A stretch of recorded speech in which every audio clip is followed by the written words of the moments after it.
So we're gonna do that shoulder exercise from facing now. So same thing here. Shoulder is up underneath us and we're not laying back on it. We're tucking it up directly underneath us, trying to keep shoulders in line with one another. 90 degrees through the elbow here. You can keep the legs bent at 90, whatever's comfortable for you. First move is kind of pulling that shoulder blade down into us. So pulling that shoulder blade down, good. From here, thinking about driving that elbow into the mat and hold. And relax.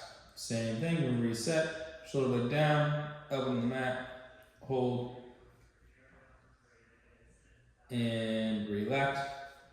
If we're at the point where we're doing a little bit of rolling, this is what it looks like. As we do that shoulder blade down, elbow in the mat, hold, relax. We're just gonna roll this chest, this shoulder towards this elbow. Same thing, keep that shoulder blade down, driving that elbow on the mat. We're gonna hold there. Relax, roll a little bit more. As we roll, the head kind of turns with us.